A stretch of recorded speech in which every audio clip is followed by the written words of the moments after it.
Oh, there he is. Ha!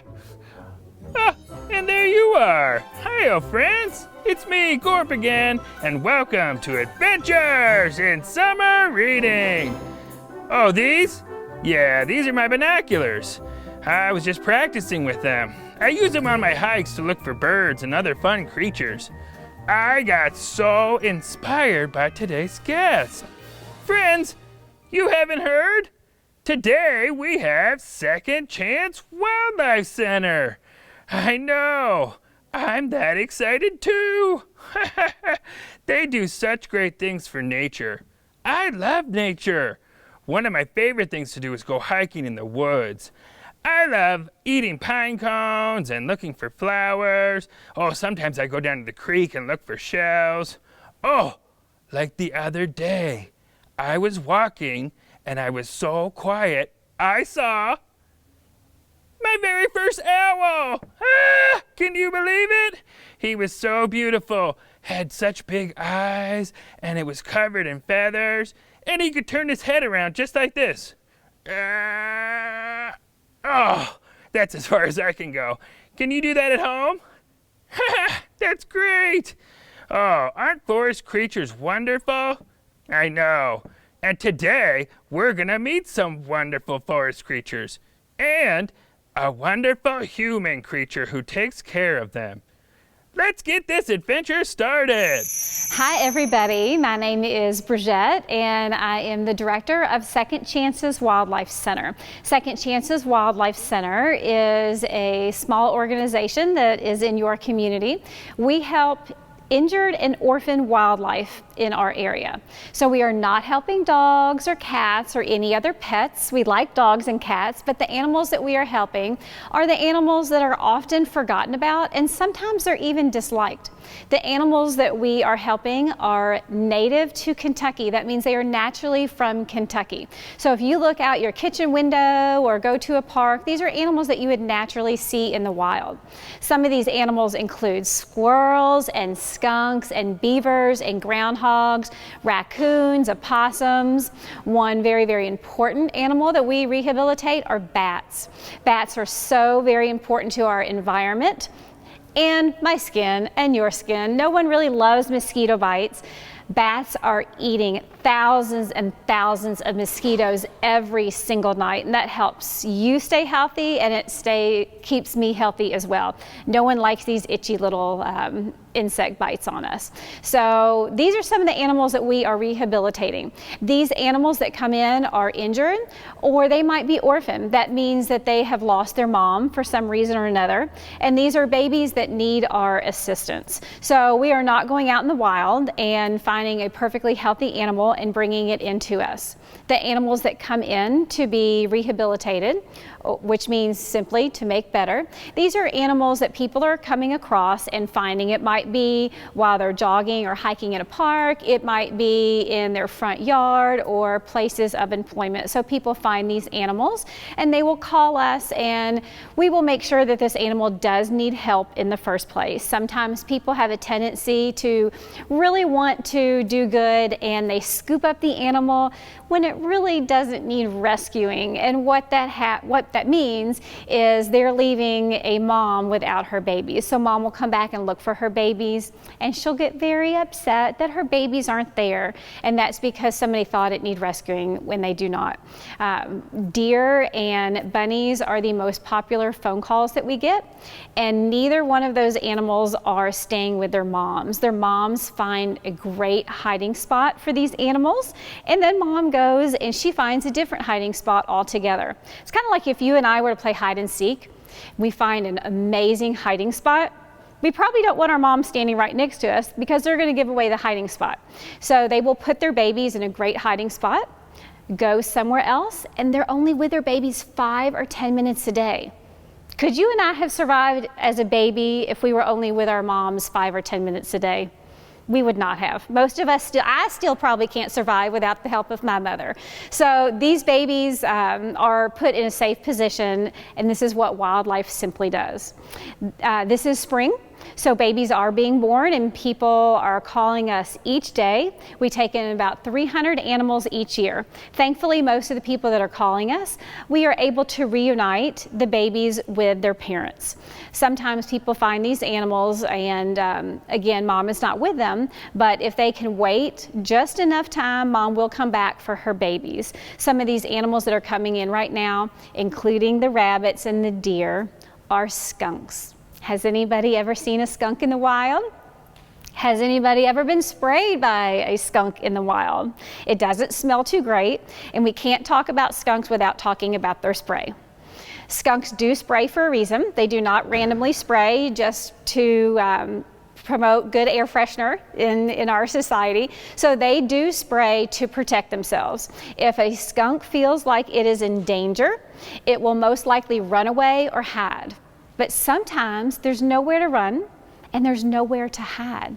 So these skunks, they're very, very polite. They will tell you before they spray them. You just have to understand skunk language. So today you will end up, after this program, knowing what skunks are saying. They will stomp their little front feet and they will snap. Can you guys snap with me? That's what it sounds like when little babies stomp their feet and tell you to go away. When they're doing this, they're saying, hey, you are much bigger than I am, you're scarier than I am, and I want you just to leave. And what you should do at that point is back away very, very slowly and very, very quietly. Skunks do not see very well, so they're more likely to see a really quick movement than a really slow movement. You just have to trust me, don't run, walk away slowly, and you will not get sprayed. If you're still standing there because you had not seen this program yet, and you're thinking, oh my goodness, what a cute little kitty here, I want to touch you, I wouldn't advise that, but if you're still there, warning number 2 is their tail's gonna go up. Okay, this point you really should be strongly considering walking away. Next thing they do is they fan out their tails. And guess what, guys? At this point, you are going to get sprayed. It is not air that comes out, it is a liquid that comes out, and they aim for the whites of your eyes. The reason why they do that is it stings. Think about if ever you were washing your hair and you accidentally got shampoo in your eyes. First thing you're going to do is you're going to close your eyes. So let's say this hungry little skunk is digging in the ground for his dinner. He's really hungry. He wants to eat some bugs and some grubs. Along comes a predator, whether it's a coyote or dog or even a person. That skunk's going to run. If it can't run, it's going to stomp their feet and then spray, and then the predator is going to close their eyes. Guess what the skunk gets to do? Run away. So it's an awesome, awesome defense that they have. Sometimes I wish I was a skunk. If I went in line to a grocery store and it was too long, I would just spray them away and I could get to the front of the line. Wouldn't that be brilliant? Skunks have an amazing defense. Each animal that lives in our wild has a purpose and we need them there. They are very, very important to our environment. Today, I am going to show you a current patient that we have. I have 2 skunk babies with me today. They came in from different litters. We are just starting to get the skunk babies in. Last year, we ended up with 24 skunk babies. That was a lot. Only one of them sprayed. I do get asked that very frequently if we get sprayed. But it's not very often because remember, they don't like to spray very well. So I'm going to get these babies out. They're nice and quiet now. They're very content. They're sleeping. When I get them out, they're going to think that it is their lunchtime. I have no lunch to offer them right now. They're going to have to wait about another half hour, but they're going to tell me that they're very hungry. So you can hear just what skunks sound like. One of these skunks came in because he was randomly found on somebody's farm. He was actually next to a big pile of horse poop, so we had to give him a bath. He didn't smell good, but not because he was a skunk. So he's nice and clean. And the other little skunk that I have today was a little skunk that was orphaned under somebody's porch. Somebody had got rid of the mom and left the little babies orphaned. So I put them together. It's a little blended family, so now they're 2 brothers, and they get along fabulously. And you will also be able to see that they look so different. One has really fat stripes, and the other one has really skinny stripes. So let me get these guys out to show you. I have to be very careful. One is the climber. Will climb right out as soon as I open the little box. So here's the guy that has the little skinny stripes. So I hear one, it's not the one that is out that is making the noise, it's the one that's in the box wondering why he's by himself.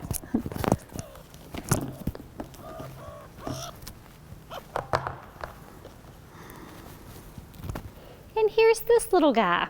Let me turn him around so you can see his little stripes here. So their stripes are quite different.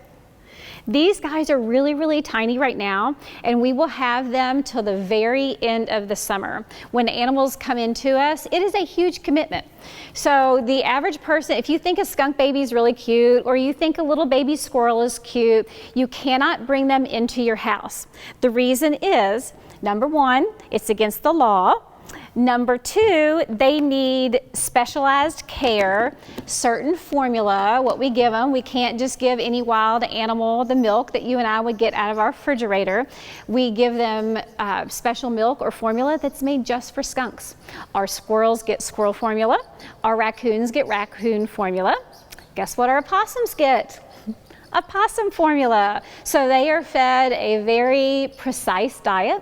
They are offered natural foods. Our skunks are offered bugs that they have to search and find for themselves. It's kind of like going to school before the real world. They need to know what they're supposed to eat. We do not want our animals ringing people's doorbells asking for food. We want them to be able to find the food on their own.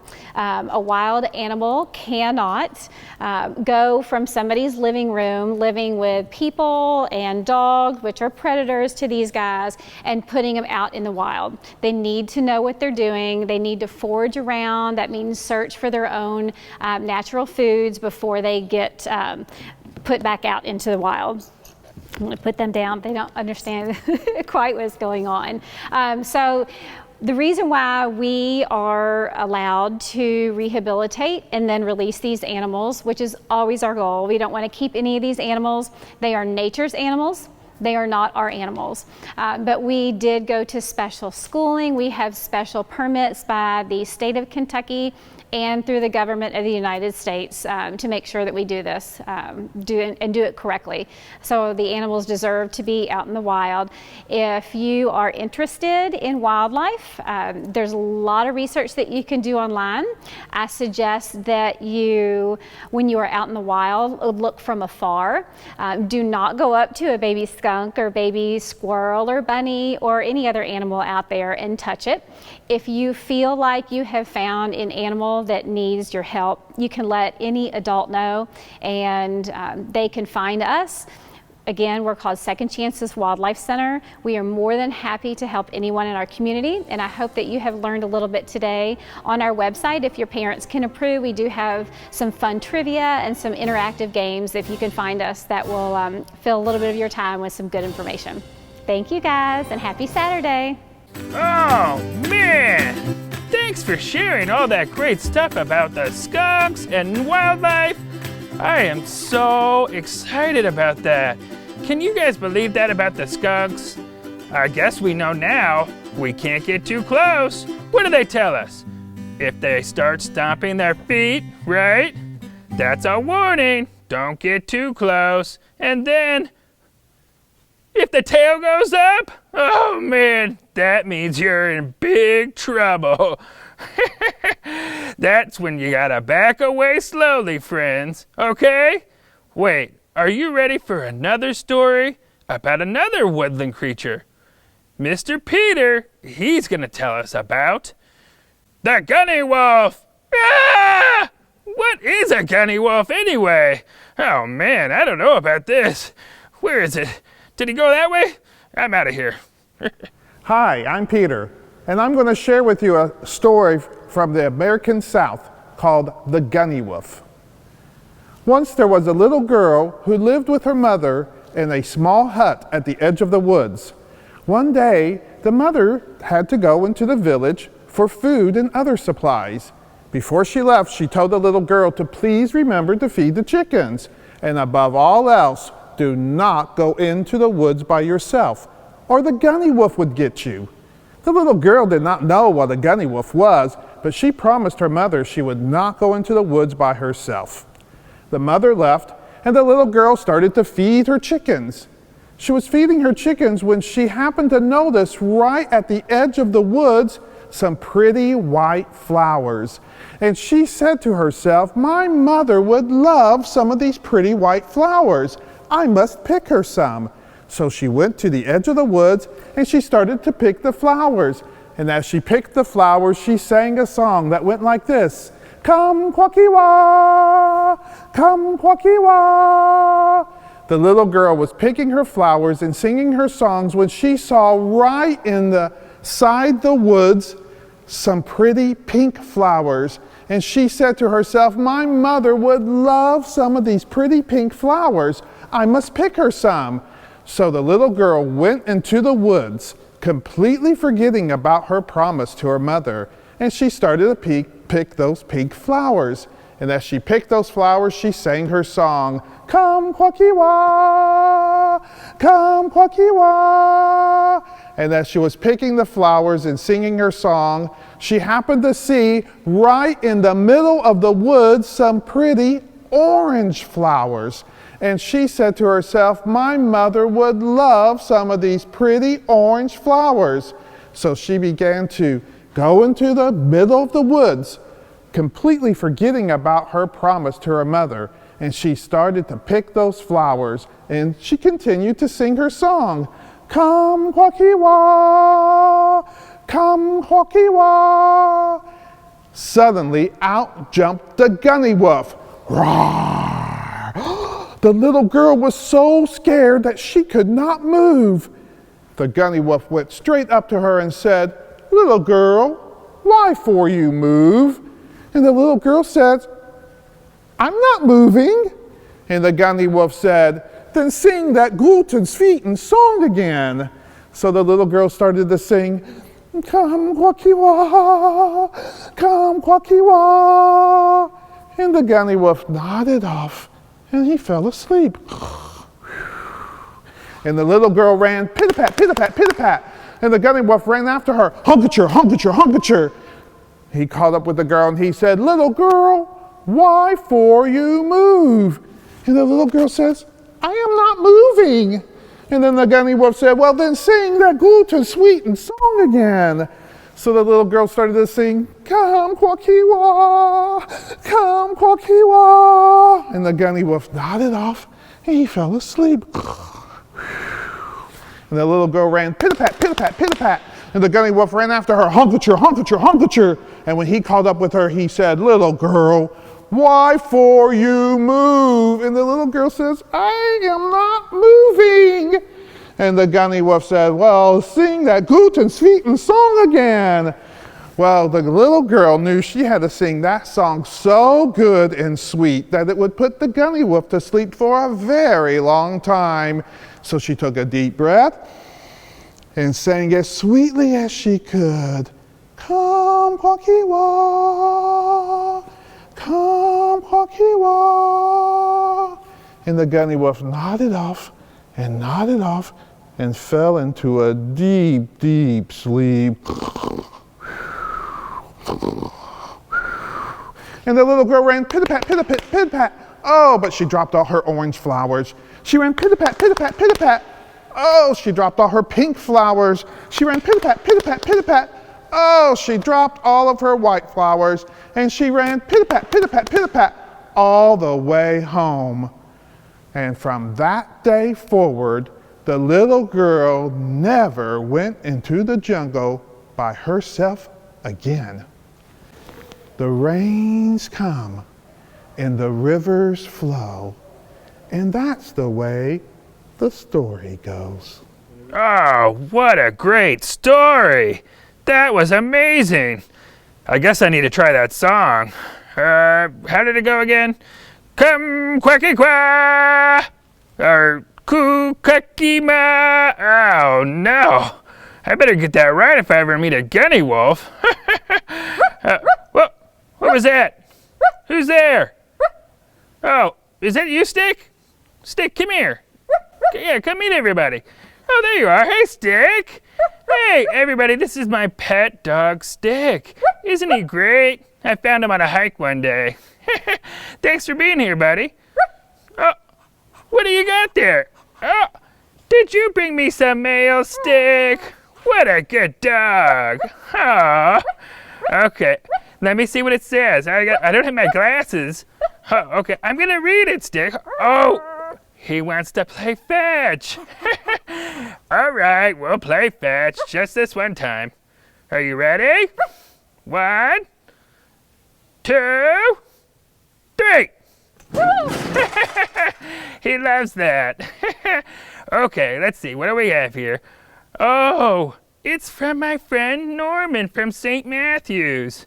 Thanks, Norman. He drew me a picture of a bunny. Oh, he saw this bunny in the woods on one of his hikes. It has a bushy tail.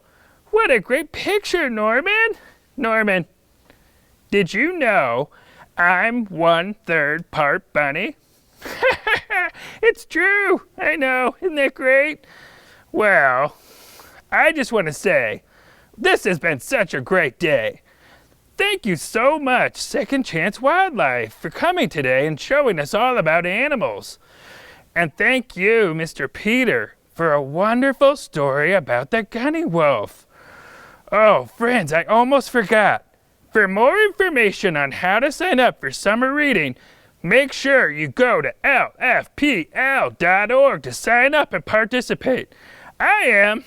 Oh, and friends, what creatures are you seeing outside at your homes right now? And what books are you reading about? I would love to hear all about them. Just write to me and let me know. Send your letters to the library. Until our next adventure!